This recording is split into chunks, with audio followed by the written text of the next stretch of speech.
Hello, good morning class. This is Mr. R.R. Sharma from Lahore the Kuwait villa Pakistan. तो चलिए कुछ practice करते हैं साइंस के क्वेश्चन, ठीक है। तो ये हमारा टोटल 20 क्वेश्चन फिर से सीरीज है। एग्जाम नजदीक में है तो साइंस के क्वेश्चन में ज्यादा करवा दे रहा हूं ताकि आप लोगों को दिक्कत ना हो, ठीक है। तो पहला क्वेश्चन है, what is the principle behind Archimedes principal. अब देखिए प्रिंसिपल के पीछे प्रिंसिपल पूछा है, चलो जल्दी जल्दी बताओ जी। What is the principle behind Archimedes principle. पहला, a body submerge in fluid experience an upward force, इसी का कौन सा नाम रहता है, buoyant force, equal to the weight of the fluid it displaces. बिल्कुल सही बात बोल रहा है, यही प्रिंसिपल में कुछ कहता है। A body floats when its weight is less than the weight of the fluid, ये गलत बोल दिया, ऐसा इसमें कुछ नहीं बोला जाता। प्रेशर इन फ्लूइड, ऐसा भी कुछ नहीं। The buoyant force is always equal to the object weight, note, ये भी गलत। तो तीनों, हाँ, ये ऑब्जेक्ट वेट नहीं होगा बेटा, यहां पर क्या हो जाता है, weight of the water displaced. कौन सा वेट होता है, weight of the water displaced. तो आर्किमिडीज प्रिंसिपल पहला कथन सही है। A body submerge in fluid experience an upward force that is known as a buoyant force equal to the weight of the fluid it displaces. Clear है जी। आगे देखो, जल्दी जल्दी बताओ ना, तुम लोग तो मोबाइल देखने में व्यस्त हो, पता नहीं मोबाइल में आज क्या दिख गया। What is the ASI unit, international system of unit, मतलब कौन सा यूनिट कह रहा है बेटा, यहां पर एएसआई यूनिट कह रहा है। तो एएसआई यूनिट किसका कह रहा है, वर्क का। तो भैया वर्क का भी जूल होता है और एनर्जी का भी क्या होता है, जूल होता है। तो यहां से हो जाएगा जूल। अब एक क्वेश्चन कॉमनली पूछा जाता है बेटा, 1 किलोवाट आवर बराबर कितना जूल होता है। 1 किलोवाट आवर बराबर कितना जूल होता है, कौन बताएगा मुझे, ओ गधो, इसका आंसर कौन बताएगा। 1 किलोवाट आवर बिजली बिल जो आता है, नहीं गलत, कितना होता है, 3.6 इंटू 10⁶ जूल होता है। कितना होता है 10⁶ जूल। वाट क्यों होगा, वाट आवर है ना, बिजली बिल का यूनिट है, ऐसे ही गड़बड़ कर जाना एग्जाम में और हवा खाते रहना, ठीक है। Next, how does an increase in temperature typically affect the resistance of a conductor. चलो क्लास 12th का पहला क्वेश्चन है, कोई बना सकता है इसे, कोई नहीं, कोई दिक्कत नहीं है। जब टेम्परेचर बढ़ाएंगे तो रेसिस्टेंस ऑफ कंडक्टर क्या होगा। तो जब टेम्परेचर बढ़ाते हैं तो कंडक्टांस क्या हो जाता है बेटा, बढ़ जाता है, कंडक्टांस बढ़ जाता है, और रेसिस्टेंस क्या हो जाता है बेटा, घट जाता है। रेसिस्टेंस क्या हो जाता है, घट जाता है। तो रेसिस्टेंस डिक्रीजेज, क्या हो जाएगा, रेसिस्टेंस डिक्रीजेज। नेक्स्ट देखते हैं, अगला क्वेश्चन है आपके सामने स्क्रीन पर। A, if an object is moving in a circular path, कैसा path, circular path, with a constant speed, कैसा स्पीड, कांस्टेंट स्पीड, ठीक है। तो ये कांस्टेंट स्पीड से मूव कर रहा है। What type of acceleration is it experiencing, ठीक है। तो कैसा एक्सपीरियंसल होगा, तो इसमें जब कांस्टेंट स्पीड रहता है बेटा तो किस टाइप का एक्सीलरेशन होता है, रेडियल एक्सीलरेशन होता है। किस टाइप का एक्सीलरेशन होता है, रेडियल एक्सीलरेशन होता है। 1 मिनट इसका देखना तो जी क्या होगा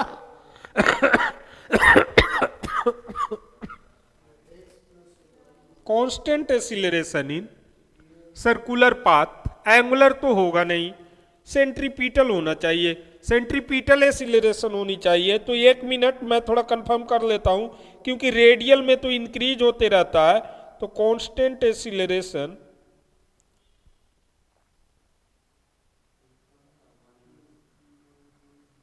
इन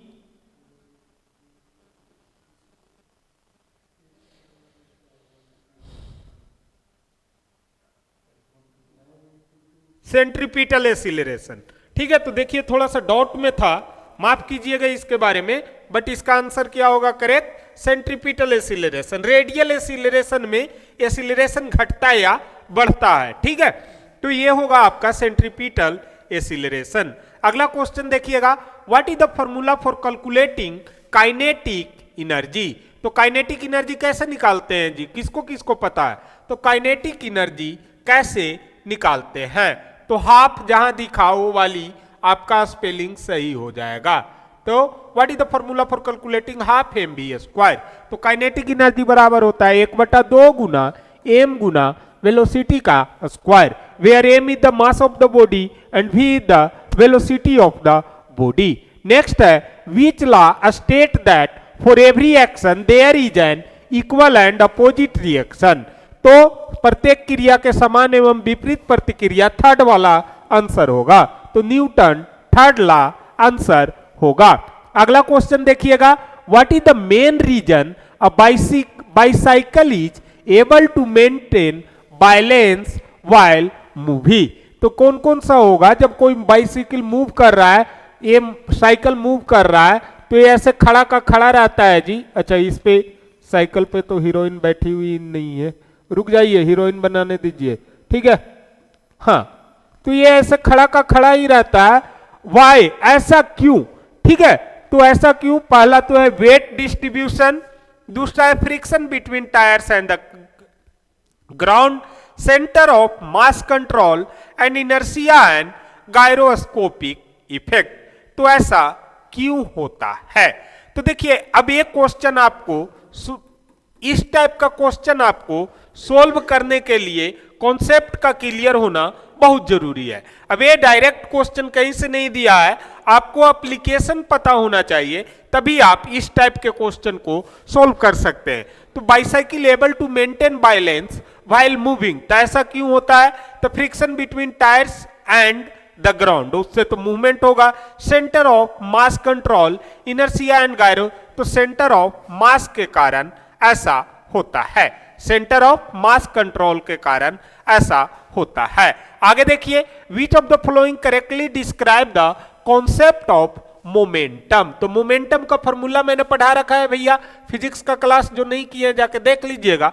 मोमेंटम बराबर mass into velocity, the correctly describe the concept of momentum, force times times, तो गलत, मास टाइम्स एक्सीलरेशन वेलोसिटी डिवाइडेड, तो आपको एक ही ऑप्शन बचा, मास टाइम्स एक्सीलरेशन, टाइम्स का मतलब गुना हो गया, जैसे 5 टाइम्स, तो 5 गुना जो भी है वो लिख देते हैं, तो मास टाइम, तो मास गुना जो भी है वो लिख देंगे, तो मास time velocity is the correct answer होगा। अब आगे देखिए, if a projectile is launch, क्या कहता है, if a projectile is launch, ठीक है, पूरा मजे करो, यही तो काम बचा है तुम लोगों का, ठीक है, तो if a projectile is launch at an angle, which of the following factors affect its maximum height। अब बताइए, इस क्वेश्चन को बताइए, तो आप लोग तो काफी एकदम विद्वान वाला है, सुने हैं कि रॉकेट उकेट बना रहे हैं। If a projectile is launch at an angle, which of the factors affect its maximum height, तो क्या हो जाएगा, initial speed and angle of launch, mass and air resistance, only the launch angle, gravity alone. अब इतना जल्दी आप पहले बताइए मैक्सिमम हाइट का फॉर्मूला क्या होता है।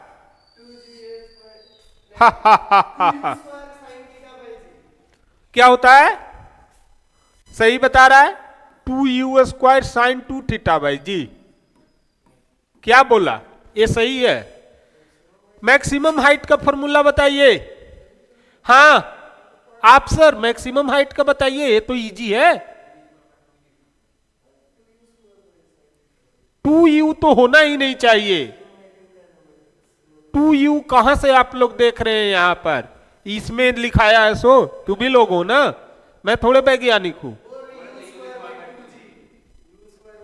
तभी आपने क्या बोला 2u, वो तो होगा नहीं, क्या है आपका u स्क्वायर बाय 2g, क्या है आपका ये चीज u स्क्वायर बाय 2, हाँ क्या हुआ, क्या हुआ बालक, u स्क्वायर बाय 2g, यही है ना, ध्यान से यही है ना, कंफर्म है, इसके अलावा कुछ नहीं है ना। अब इसमें थीटा कहां दिखा, थीटा कहीं दिखा, बोलिए। तो थीटा कहीं भी नहीं दिखा, तो थीटा नहीं दिखा तो एंगल का लेना देना नहीं है, तो एंगल वाला दोनों खत्म। मास एंड एयर रेसिस्टेंस, मास नहीं दिखा तो यहां पर क्या आएगा, ग्रेविटी एलोन। क्या आएगा, ग्रेविटी एलोन। नेक्स्ट है, what is the main characteristic of a wave with a longer wavelength. अगर वेवलेंथ लॉन्गर रहता है तो फ्रीक्वेंसी क्या हो जाएगा, इसका लोअर हो जाएगा। क्या हो जाएगा, लोअर हो जाएगा। तो it has a lower frequency, ये तो ऐसे भी जानते हैं, लेकिन what is the main characteristic of a wave with a longer wavelength. तो it travels slower, it is more visual, it carries more energy. तो इसका तो it has a lower frequency होना चाहिए। अगर वेवलेंथ फ्रीक्वेंसी बराबर क्या होता है, 1 of lambda two the power 4, directly proportional होता है। वेवलेंथ का इनवर्सली प्रोपोर्शनल 4 टाइम में किसका होता है, फ्रीक्वेंसी होता है। तो कहता है कि से लॉन्गर वेवलेंथ, इसकी वैल्यू लॉन्गर हो जाए तो फ्रीक्वेंसी की वैल्यू ऐसे भी स्मॉलर हो जाएगा कि नहीं हो जाएगा, ठीक है। तो फ्रीक्वेंसी का वैल्यू इसका स्मॉलर हो जाएगा। तो longer wave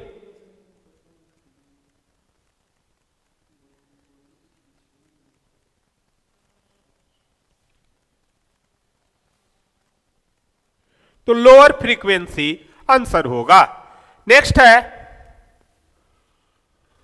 in a vacuum which of the following travel fastest. Vacuum मतलब पूरा खाली जगह जहां हवा भी नहीं जा रहा हो, हवा भी नहीं हो, ठीक है। तो हवा भी नहीं है, वहां पर कुछ भी नहीं है, मतलब तो उसको वैक्यूम कहते हैं। तो उसको क्या कहते हैं, which of the flowing travels fastest. तो वैक्यूम में सबसे फास्ट कौन चलेगा।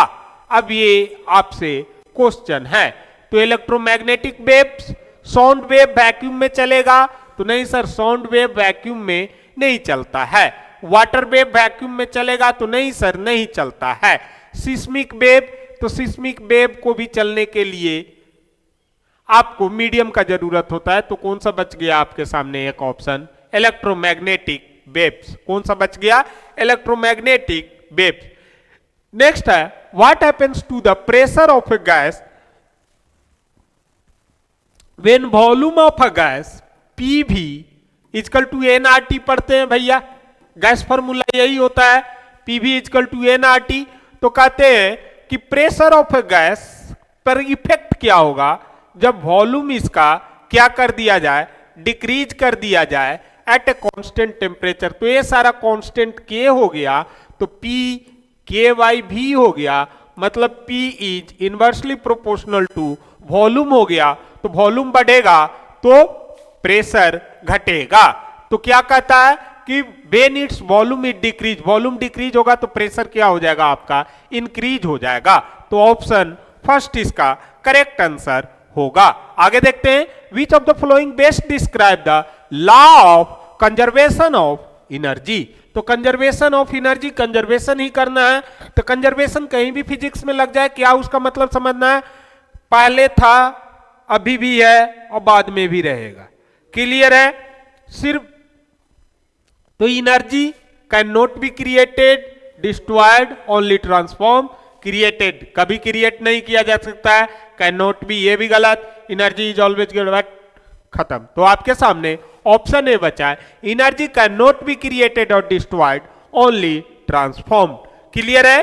अब अगला क्वेश्चन देखते हैं, which of the flowing describe the effect of friction on motion. Effect of friction on motion, तो भैया फ्रिक्शन होगा तभी मोशन होगा। तो देखते हैं, friction always increases motion, friction can oppose motion and slow down on object. ये कुछ हद तक सही बात लिख रहा है। फ्रिक्शन हैज नो इफेक्ट, गलत है। फ्रिक्शन ओनली अकर्स, गलत है। अब फ्रिक्शन ऑलवेज इंक्रीजेज, नहीं, ये भी गलत है। तो आपके सामने ऑप्शन बी करेक्ट आंसर हुआ, friction can oppose motion and slow down an object. अगला क्वेश्चन को देखते हैं, which of the following form of energy is associated with the position of an object. Position of an object मतलब ये यहां पर है तो इसी पोजीशन पर एनर्जी, तो माने एच हाइट पर है तो कौन सा एनर्जी निकालते हैं, पोटेंशियल एनर्जी निकालते हैं, that is equal to mgh। कहीं पर है? अब यहां पर दो तरीके का पोटेंशियल एनर्जी लिख दिया है, तो काइनेटिक एनर्जी पोजीशन के कारण नहीं होता है, थर्मल एनर्जी भी पोजीशन के कारण नहीं होता है।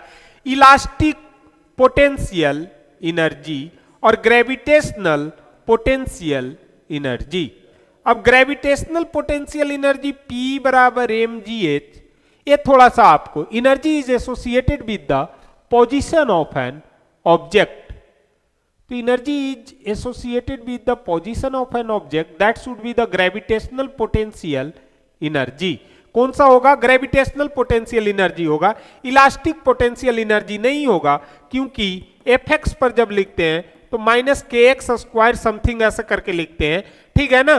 तो जहां पर x क्या, k क्या है इलास्टिक कांस्टेंट और x क्या है डिस्प्लेसमेंट इन द स्प्रिंग और रबड़ पढ़ते हैं, ठीक है, तो वो उस केस में इलास्टिक पोटेंशियल एनर्जी होता है। तो ये पोजीशन पर नहीं रहता है, एक इस पर है कंप्रेशन और एक्सपेंशन पर रहता है, तो बेस्ट ऑप्शन कौन हुआ? Gravitational potential energy. अगला क्वेश्चन देखते हैं, how is sound produce, sound कैसे प्रोड्यूस करवाया जाता है? तो थपिया के, यही आंसर होगा ना जी, ठीक है। तो देखिए, how is sound produce by vibrating object creating pressure in wave medium by the movement of air alone, ये गलत हो जाएगा। By electrical signals only, by light waves, तो by vibrating object creating pressure waves in a medium that will produce sound wave. What type of lens is used to converge light rays? ये वाली answer बताओ जी तुम लोग, इसका answer बताओ, converging lens कौन होगा? हैं? कन्वर्ज का मतलब क्या होता है? दो टाइप का लेंस है बेटा,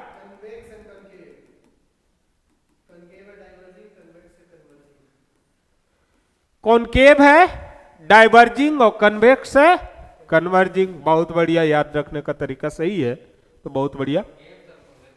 हैं? उल्टा, कॉनकेव है डाइवर्जिंग और कन्वेक्स है कन्वर्जिंग। देखो तो एक बार, इस नाम में बहुत कोई, अब ये वाली जो लेंस दिख रहा है ना बेटा, एक कन्वर्जिंग लेंस है, ठीक है ना, एक कन्वर्जिंग है तो कॉन्वेक्स लेंस। ऐसे ही याद रखना, डायरेक्ट कॉन्वेक्स तो वेक्स कन्वर्ज, कन्वर्ज कर दो, ज्यादा मेहनत करने का कोई जरूरत नहीं, ठीक है। तो कन्वर्जिंग लेंस कॉन्वेक्स लेंस होता है और डाइवर्जिंग लेंस कॉनकेव लेंस होता है। बहुत बढ़िया, वेरी गुड वेरी गुड, ठीक है। तो what is the effect of gravitational force on an object in free fall? Free fall पर ग्रेविटेशनल फोर्स का क्या असर होता है? ग्रेविटेशनल फोर्स का फ्री फॉल पर क्या असर होता है? तो accelerate, decelerate, it has no effect on, it causes the,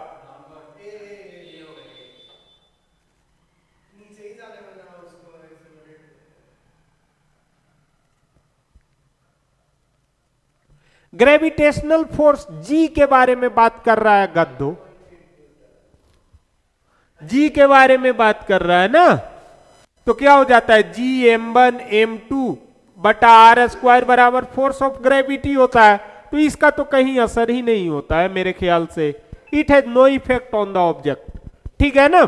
हाँ, gravity, acceleration due to gravity का इफेक्ट होता है।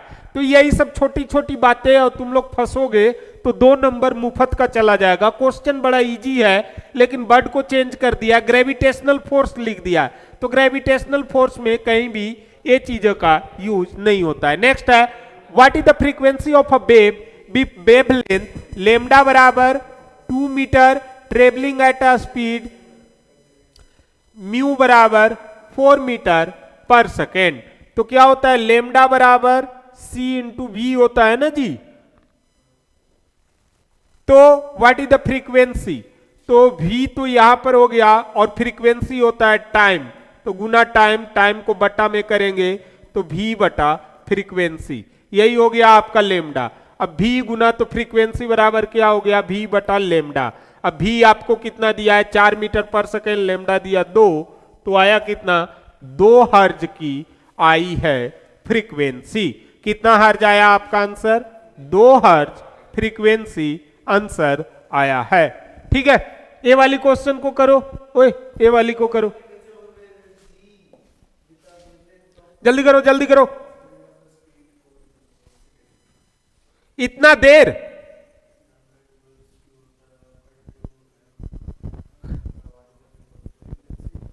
जल्दी बताइए।